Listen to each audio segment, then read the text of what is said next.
Well, welcome back everyone to the fields of Perthshire. We've got Marty on the left, we've got Paul on the right, myself just here. So two of us are on the XP Gold Max, Martin and myself. Fletch is ever loyal to his Garrett AT International Pro or AT Pro International.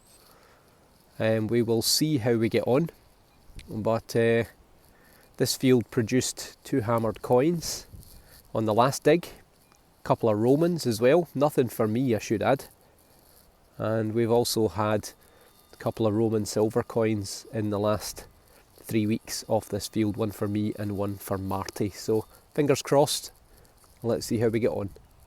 First signal for me, I thought it sounded like a tin can. It's not a tin can, but it is modern junk. Looks like it's got a thread on one side, something on the other, no idea. I'm guessing it's probably tractor related. However, stick that in my pocket because look what we've got. It's not metallic, but it's popped out the hole. That looks like, and that is a piece of flint. That is part of a flint tool. Let's give it a wee rub up and see how sharp it is. So that is indeed a piece of flint, probably part of a scraper or a blade. I don't think it's an arrowhead, although it has got that kind of triangular look about it. But that is part of a flint tool, which is Neolithic or Stone Age. Date wise, that's probably going to be very, very, very old. That's probably going to be 4,000 plus years old. So that has got a lot of age to it. You see the sort of wave effect, the ripple effect. That's called the bulb of percussion.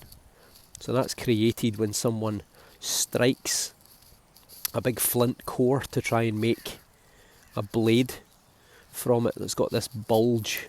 So this is where it was struck to make a tool.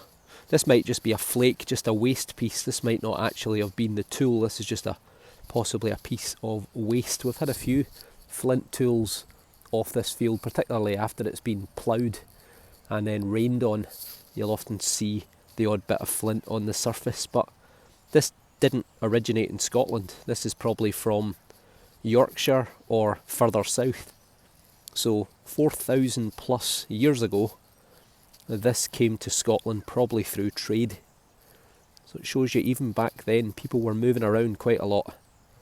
That's a lovely find, beautiful colour, it's almost like toffee. Stunning, over the moon with that. Well, it's taken a while, but I've got a good one.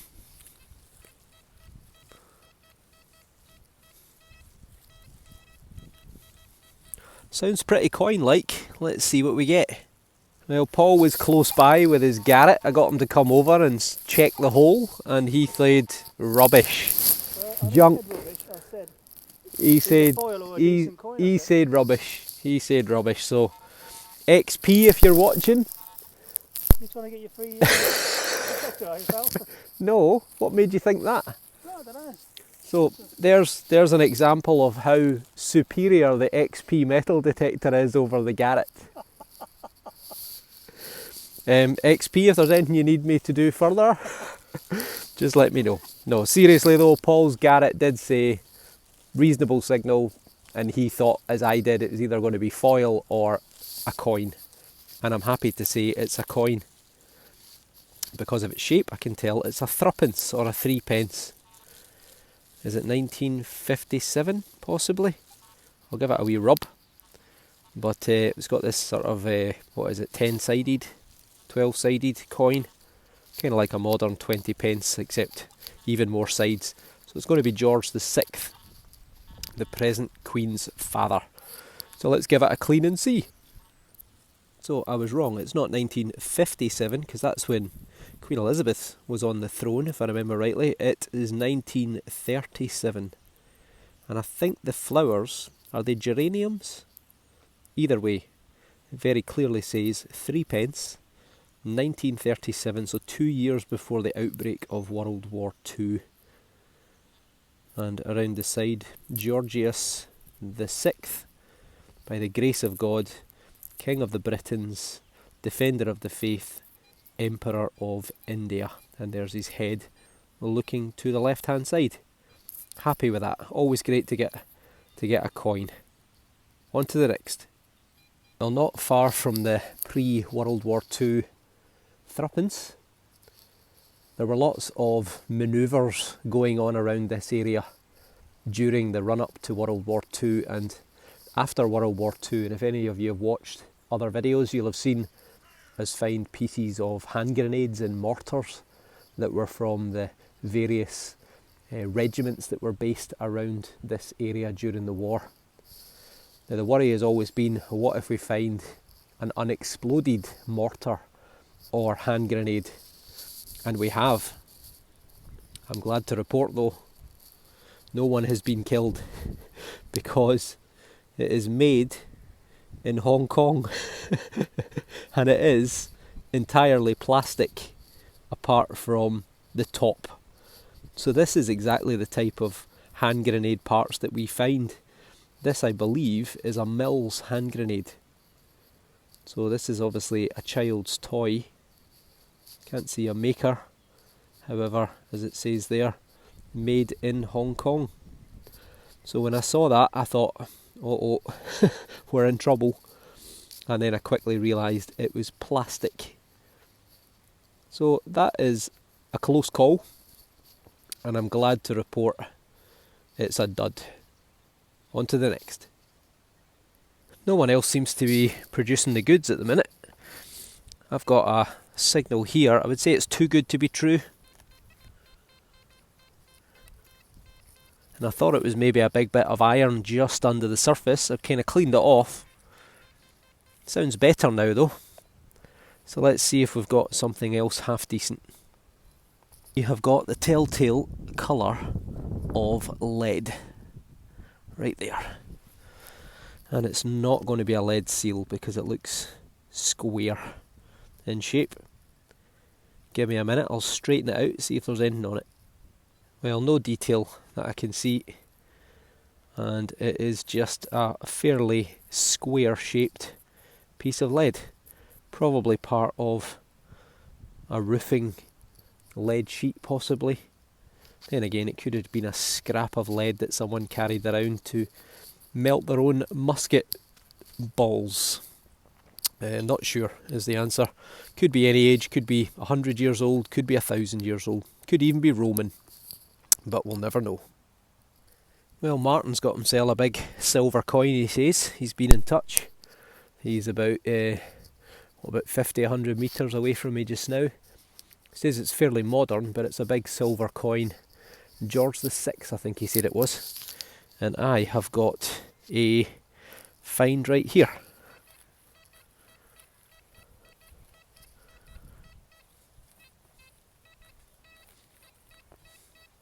Yeah, sounds pretty good. Let's see what we get. Well, we're out in clod number 2. Or are we? Huh.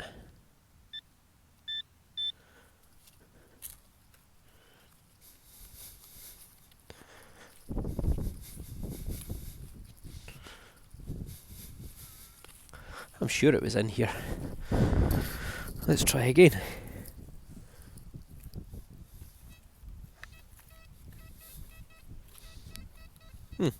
Not even close. It's on the other side.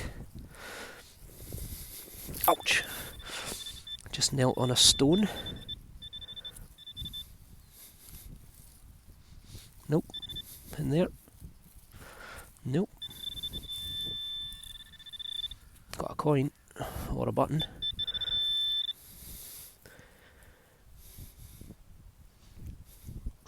What's a coin? It's Roman. That is a Roman coin. Got a Roman! It's a bronze.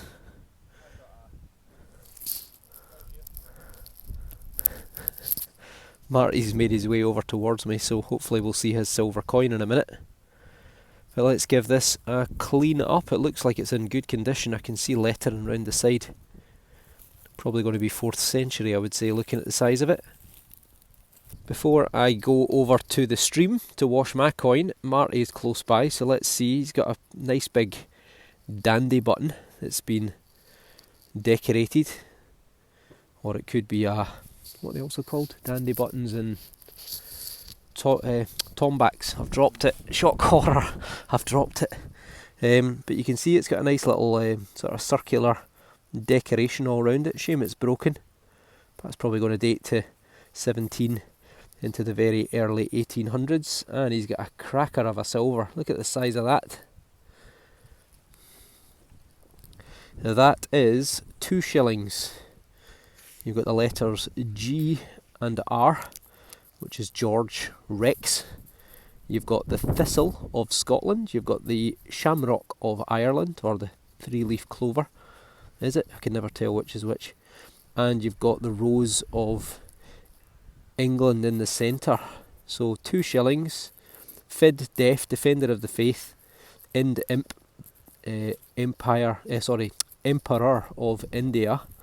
And on the other side, very good condition, Georgios V1 DG De Gratia Brit Omni Rex. George VI, by the grace of God, King of the Britons.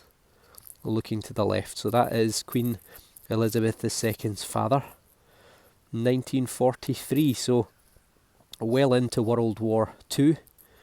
And just 2 years before the end. In fact, 1943, I think that was the year that...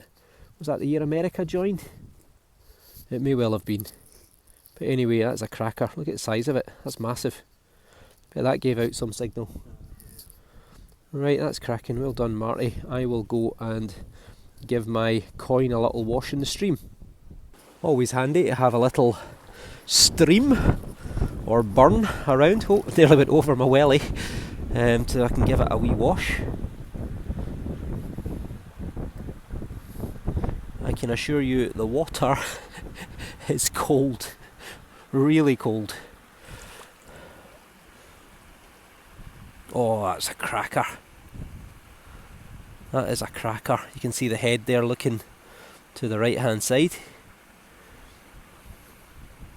And on the back we've got a little figure. That is brilliant. Really good. One of the best Romans I've had in a while. The boys have had a few really nice ones, but I have failed miserably. That is a beauty. That is a beauty. It's definitely going to be 4th century. Maybe the House of Constantine, Constantine the Great, that kind of era. 330s, 340s, something like that. But I'll go and give it a dry and we'll have a closer look. And here it is. Actually looks not quite as good when it's not wet. There we go, it's still got a bit of water on my hands. There we go. So what have we got letters wise? Yeah, I thought I could see a V. V-A-L-E-N. Valen. Valen, and this side.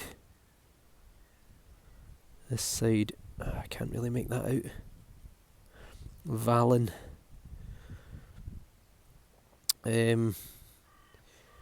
So, Valen, there was a Valens, V-A-L-E-N-S. There was also a Valentinian, who was his brother. If I remember rightly, they co-empered the Roman Empire. They split it in two, or one organised the east and the other organised the west. So, I reckon it's one of the two of them, Valens or Valentinian.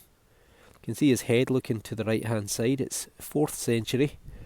I think they were later, 360s, 370s AD, give or take.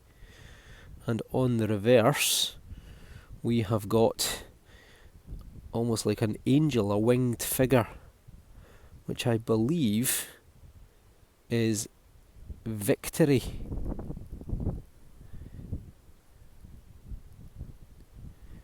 Can see some letters there. I, P, VD. Not sure about that. But I think that's victory. Winged god of victory, and if it is, they'll have a wreath in their hand, like a circular wreath up here. Could also be victory on the prow, and she could be standing on the prow of a ship. That's the two most common coins that that's the two most common ways that she appears on coins. There's a letter here and a letter there, and looks like probably some here which are probably mint marks that would tell you where this coin was made. But that's a cracker. It's going to be over 1,600 years old, so can't be too bothered with that, can you? That's a beautiful coin. Beautiful. The drought is over. I suspect this might be my last signal.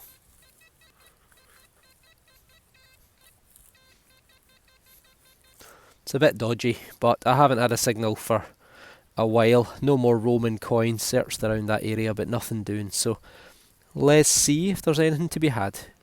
Well, whatever it is, we're in this clod. Is that it there? Oh, that might be it there. Ah, it is. It is. It's a bit of a spoon, I think. Yep, it looks like a spoon handle. Let's give it a rub, see if there is any detail. It's in a really bad condition, and it looks like it's got iron in it, which is unusual for a spoon. This side's a little bit better, but I can't see any decoration on there. It looks like it's been tinned or silvered to make it look a little bit posher. So that is going to be my last find of today. The other two guys are about 300 or 400 metres away. We're in this huge 200-acre field, so I phoned them just to see if they'd had anything else, anything worth reporting, but Pete's had a couple of buttons and a few bits of lead, and Paul has had a button and a couple of Georgian coins that are really grotty. So there's no detail on them, but they probably date to George III, 1760 through to 1820. It's a blowy day, it's cold, but I got two coins, and one of them was a beautiful Roman.